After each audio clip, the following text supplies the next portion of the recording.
Hey y'all, Ms. B, and I want to hop right into this video. I want to take a break from housewife stuff or married to medicine or whatever, reality stuff. Let's talk about Paradise. I usually don't watch shows like Paradise because if you have watched Paradise, and this is a spoiler alert, if you have not seen the season finale, please watch it and then come back to my video. But anyway, I usually don't watch shows like Paradise because it hits too close to home. We're talking about climate change. We're talking about billionaires taking over the country. We're talking about war. We're talking about a lot of things. So the show, and this is not even just what I read on Google or Hulu, whatever. By the way, it's on Hulu. Watching the show strikes like too familiar of what the country, the world is in its state right now. But I can say with the cinematography and the music, it was a lot of 80s rock, which I love, soft rock, which I love. And it was easy to watch while digesting like reality of some things, heck, we might be going through. So they build the billionaires of the world, build an underground city in Colorado. And only a select few can get there. And I'm not going to go in order. I'm just going to tell you, based off the top of my head and little things I jot down. Years prior, just like years prior to us now, they're saying the earth is changing. Climate change is going to be a catastrophe. Y'all need to figure out what y'all going to do. So they decide to build a city in the mountains of Colorado, Denver to be exact. Side note, my oldest daughter is really plugged into a lot of like conspiracy stuff. Sometimes I listen to her, sometimes I don't. When I was watching this, which I binge watched the show, she was like, I remember reading something years ago about there's something going on in Denver, like it's weird statues, it's weird stuff, like the Denver airport, and blah, blah, blah. And I was like, tell me again what you said about that. So I just want to add that in there.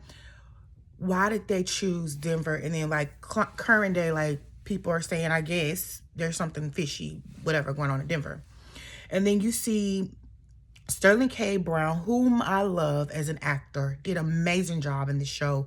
Should be getting all the Emmys across the board. He's the Secret Service for the president. He's like they call the president Wildcat, I think. And he's like, you know how Secret Service have secret names for the president, vice president, whoever, and then they have that one man who mirrors them. Where they move just like that. And Sterling K. Brown is the top agent for the president, whose name is Kyle, by the way. So he kind of does this run in this city is beautiful. You know, the sun is shining, the birds are chirping, see little ducks, people, getting ice cream, little grocery stores. Then all of a sudden I started to notice, and I could always pick up on suspense shows and stuff like this.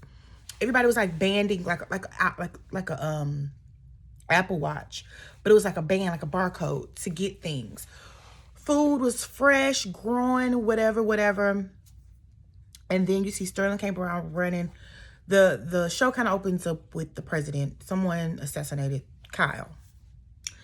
And he kind of does his Secret Service thing, but he does a moment to like pan the room. And the reason he does this is because he was the last one seen on camera with the president. So let's skip over to Sinatra. Sinatra is basically the HBIC. She running the ish. Kyle is the face, and he might go on camera and pretend to be the president, but behind the scenes, Kyle's dad is Sinatra. And the reason they call her Sinatra, because Kyle told her early on, before they even moved into this underground city, that his dad was like, you're not the Beyonce of the group, or you're just a group member. Sinatra is the man. Sinatra was the one. And this lady, I forgot her real name, her name on the show. They call her Sinatra so much I forgot. She's the one really calling the shots, and she is, from everything that's going on to that city. So you think it's like a little perfect little area, town, like a perfect city or whatever.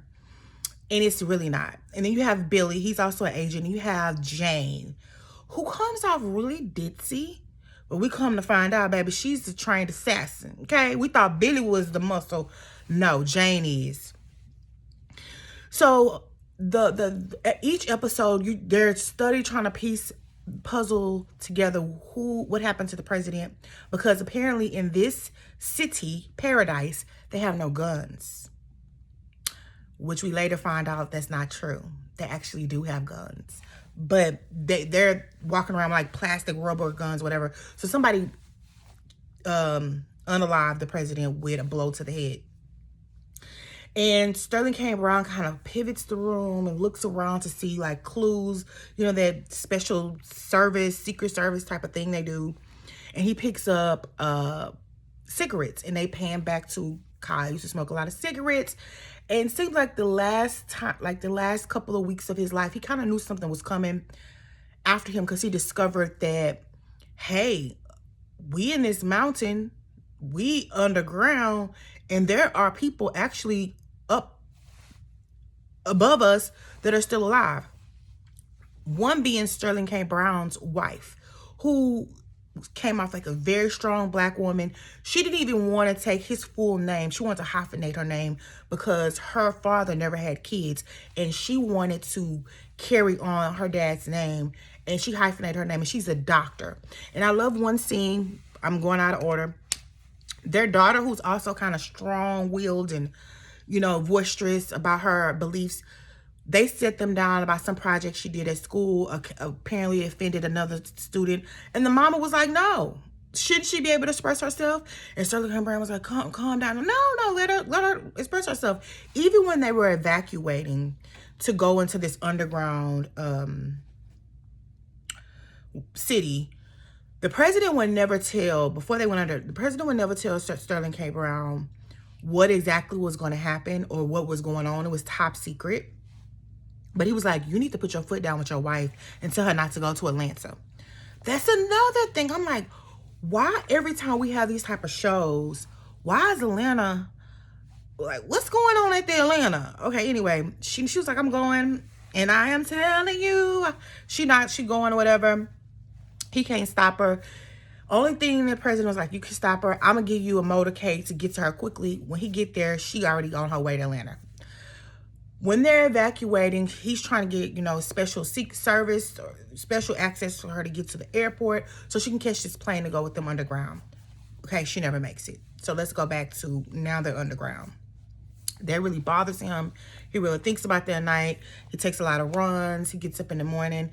In this town, y'all, they made it seem like it was so realistic. These kids were going to private school.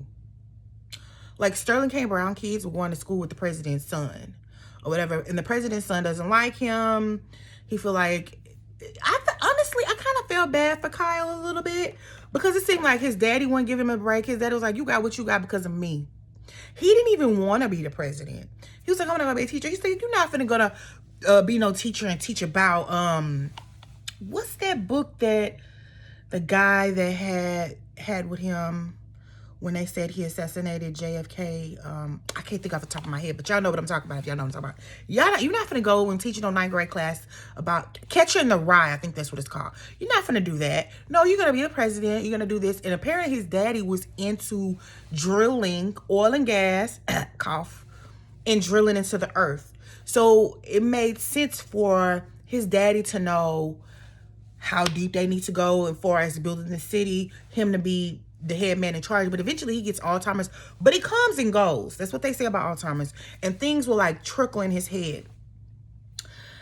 So that's like a lot of what's going on. So eventually they're trying to figure out what's, you know, who unalived the president and whatever. And Sterling K. Brown did something weird. Like he was supposed to immediately notify authorities, and he did. He waited 30 minutes. So they probably put him on the radar. Then you have this agent that's above him, this black lady, I forgot her name. She was having an affair with the president. And then when they keep rolling the camera reels, you see somebody turned the camera off and somebody turned it back on at a certain time. One of the agents that was supposed to be watching Kyle was asleep.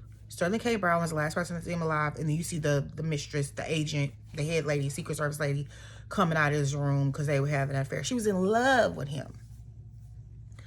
So, also, throughout the different episodes, you see an assassination attempt. Sterling K. Brown gets hit.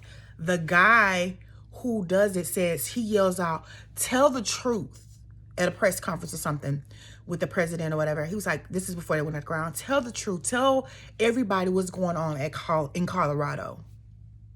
And he has a camera. He pulls out a pum pum pum, and then hits that Sterling K. Brown in the shoulder. He lives, whatever. But they never really go back until, like, they just say, "Oh, we caught the guy." Come to find out, the guy's the librarian. He snuck in to this underground city. It was a few selective people who got picked, got the wristbands, and it was very chaotic when they were trying to get in there because tsunamis were happening. You saw on the news, like when they were showing a scene before they evacuated the White House, where this lady was in Qatar, I believe, reporting, and it was a wave that was like, she said, "I'm 20 feet in the sky. Like, the tsunami came, there's no way it can get up here." And you literally see her on live TV getting washed away by this tsunami. And you also see before they evacuated, this older gentleman, older black man cleaning a White House. He had been cleaning it for years. And you see Kyle has some special interest, like they're trying to evacuate him. They call it, his evacuation code was, gosh, it's at the tip of my tongue. What was it called? I can't remember, but his evacuation code, and they had put it in effect to come on, Mr. President, we gotta go, we gotta get on a plane, because China and Russia, everybody was like throwing nukes. This was happening. And he was like, "We have to stop." And this gentleman, this janitor who had been cleaning up the White House for many, many years, he was like, "Everything's gonna be okay. Everything's gonna be fine." He was like, "No." The president was like, "No, go home to your family." He was like, "I'll see them later. I'll see them at the barbecue next week. It's gonna be okay." And that kind of gave me a preface. It's like, they're evacuating. Everybody's in a panic. This older gentleman, he was like, "I didn't live through World War II. I didn't live through who shot JFK. I didn't live through all of it." It eventually works out.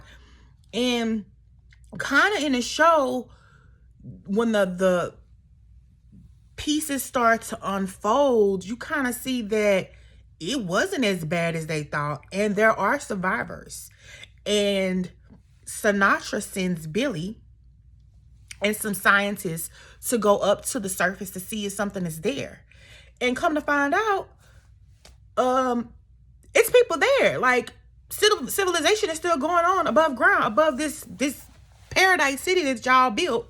But Sinatra doesn't want the people in paradise to know. They want them to think that everything is gone, everything is completely devastated. There's no life, no quality of life that you could have above ground. You actually can.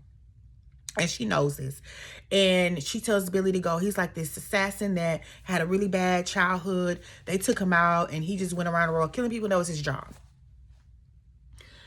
He messages back and says, "There's people here," whatever. And then one of the scientists was like, "Hey, we need to let people know, like, you can come up here. Like, it's not as bad as we thought it was going to be." And the scientist that goes up there is also, they have a bar there. They have everything in this town. They have a bar, they have a grocery store, they have a carnival, they have everything that you want to have an ideal, perfect life. That everybody got a house. Even Billy, he was like, "I never had a house before." Everybody has beautiful homes, beautiful grass.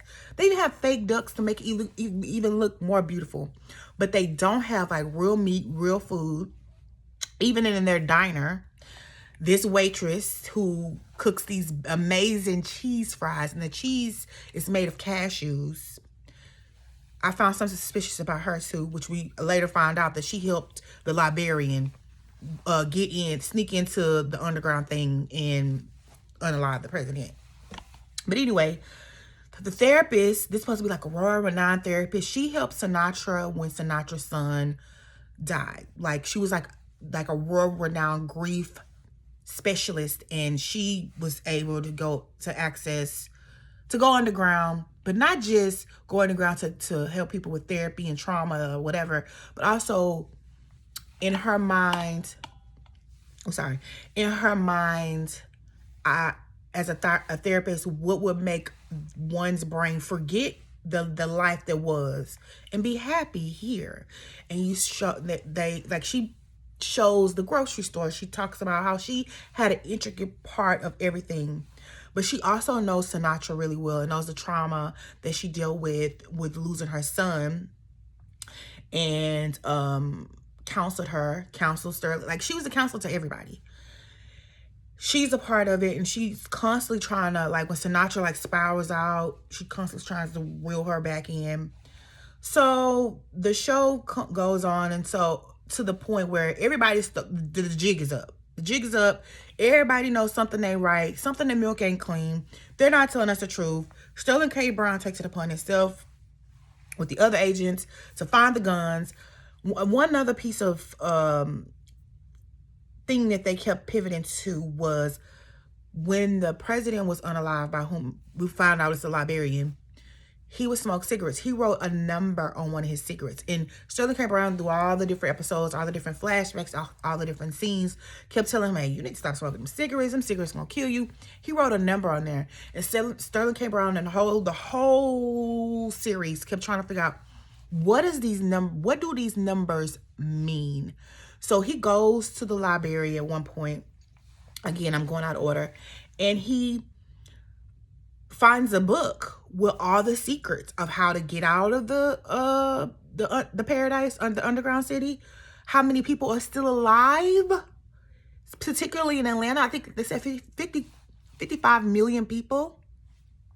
Sterling K. Brown, at one time, he corners Sinatra, like, with a gun to her head or whatever, and was like, tell me what's up. And she was like, I think you want to chill out. I got your daughter and your wife alive. And she plays with his head, plays this video or whatever. But in that library, when the librarian sits Sterling K. Brown, after Sterling K. Brown finds the book with all the secrets, it's called The Man with All the Secrets, was actually the final episode. He tells them when they started construction in this mountain, and how he had these good men, these good workers. And this was the man who tried to assassinate the president. This is he became obsessed with it at that point. But before then, they flash back, and he met this guy from Africa. Everybody was like, what you gonna do with your money after we do this project? Nobody knew what the project was. This huge project. He said, what you gonna do with all? Everybody was like, I'm gonna go, I'm gonna spend it on this, I'm gonna spend it on this. He said, I'm sending it back to my mother in Africa. And then the project manager becomes really close. I don't know if they like close and lovers. They was kind of alluding to that. I'm not sure. Or he just took a keen liking to this guy. At one point, he was sitting down eating. They were eating lunch, and he was eating fufu, which, if you don't know, is an African dish. And he was like, it's not like my mother's, because they wouldn't let me bring spices down here, but you could try it. And the guy was like, oh, it's amazing, the project manager. So one day, one of the guys got sick, and he started to notice that, hey, it's toxic chemicals down here. Like, my men are gonna get sick and sick and sick and sick.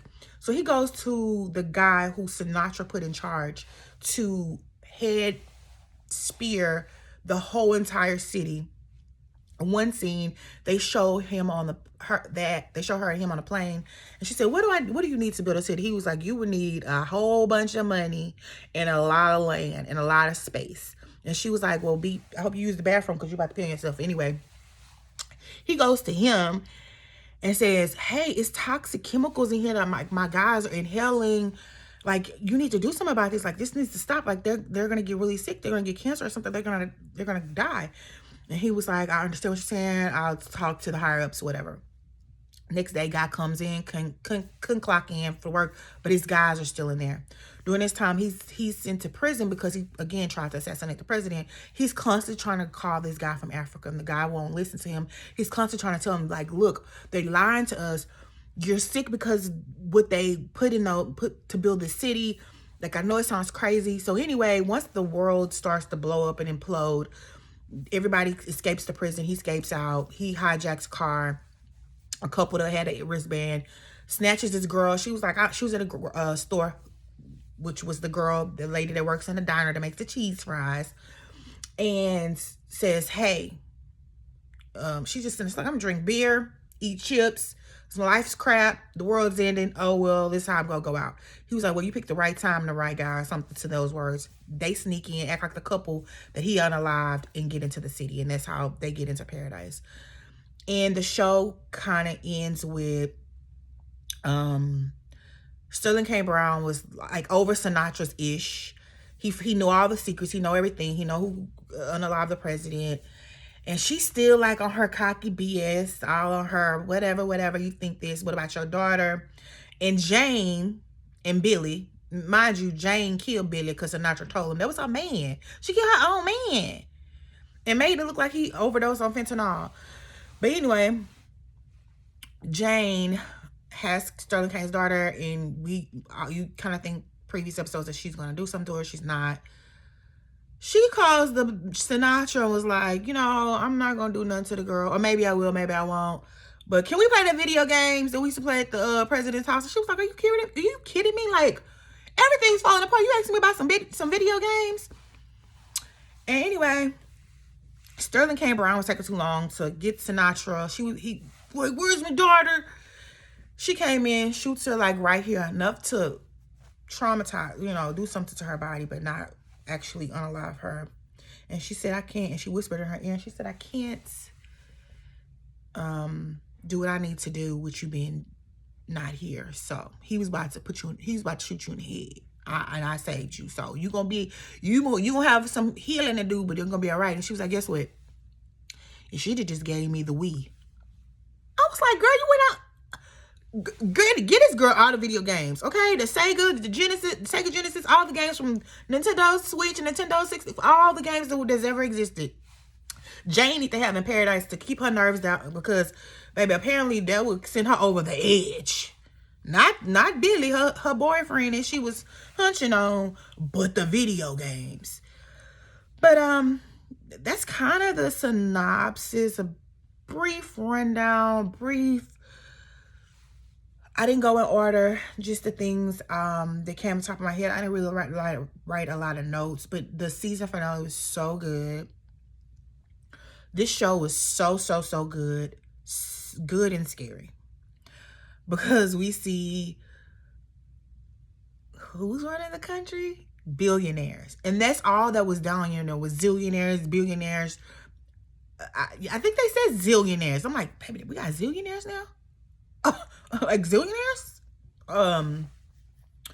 Who's running the country? And if something was to catastrophically happen, only the elite will be saved. But this also was a caveat to let y'all know, y'all might think that may be the case, but guess what? God has the last say. And just like Sterling K. Brown, they showed him getting on that plane. That's one more part I forgot. Sterling K. Brown used to always talk about being a pilot. His daughter at one point says, my daddy talked about it and he stopped. And the reason was his dad was a pilot for many years. And he's got Parkinson's, and he needed to tell the union, because when you get something like that, you're not supposed to fly anymore. Supposed to be retirement, and they would meet up for chess all the time. And eventually he stepped on his dad's toes and forced his resignation by telling the airlines that his dad was sick, and they kind of never talked again then. And he told the therapist lady that in one time they were talking, because she kept trying to deflect like questions that he was asking or whatever, but she was like, tell me about your dad. He didn't want to talk about it. So eventually he said that's what happened. But then at the end, you see Sterling K. Brown, get on that airplane, pull his daddy's pen out, his airplane pen that he had forever, and he knew how to fly planes. He was gonna be a pilot like his daddy, but he wound up being in the Secret Service. And that's kind of my brief recap on the whole entire series of Paradise. I cannot wait for season 2. I also think rich people live in this whole sense of entitlement, whereas regular working people have to fend for ourselves or, figure things out. But where rich people have in their entitlement that they don't have with us working class, do what you got to do to make it, is the the strength to survive and be resilient and persevere. That's what y'all zillionaires and gazillionaires don't have. That as regular, schmegular working people have. We have resilience because we done been through it all. Everything was handed to y'all. We had to work for it. So that's my thing of paradise. I love the 80s soft rock music. I love Sterling K. Brown's characters. Give him all the Emmys. All the Emmys. I love the fact that his wife was a strong black mother. And we don't get to see much of her, but what we did, she showed herself. You know, she showed who she was. Like I said, when that little girl got into it, she's like, no, she should be able to express herself. And she told him, she said, it's gonna become a time where you gonna need to express yourself, and you see he gonna do that. When he gonna unravel everything, put things in the sky, tell everybody it's a lie. This ain't no paradise. We in prison, hell. And then also, the fact that when you look at how everything was sculpted and it was all made up, it's not make believe. They were suffocating in there. They they were pretending to be happy. That's why they have their therapist there. The real happiness is, fighting and struggling and getting through it and coming out on the end. But anyway, that's paradise, y'all. I love again, I usually don't watch movies like this, and I wanted to get away from freaking reality show for a minute on YouTube. I really honestly don't watch reality TV. I would recap it. I really like series. I like Severance. Severance is a little different, a lot of different. It's not everybody's cup of tea, so I'm not gonna review it, but everybody watch Paradise. If you have not, watch it. Look at the gems in there. Money can't buy you everything. I mean, I saw something today with a certain man that has a space program, and he was going to space, and guess what? The thing just bloop. Go look at your news right now. It's trending. So yeah, money can't buy you everything, baby. And Paradise is a good show. Again, very harsh topics, but listen to the music, the cinematography, the acting, the how it was written, how they would go back and recap. Because at first when I was watching it, I had got to like episode 3, and then I was telling my brother about it. He was like, so why did they go underground? I'm like, I'm assuming climate change. And yes, it was climate change. It was war. It was this, whatever. I didn't talk too long enough about Paradise. I hope everybody understood my rushed recap of 8 episodes in less than 30 minutes. And I can't wait for season 2. This was really a good, real big eye-opener. And it made me feel kind of good. Like, y'all elite. Think y'all got it, but guess what? The strong. You can't buy strength. You can't buy resilience, baby. That's built into you. Survive. Anyway, this is Miss B. Watch Paradise, y'all. Bye.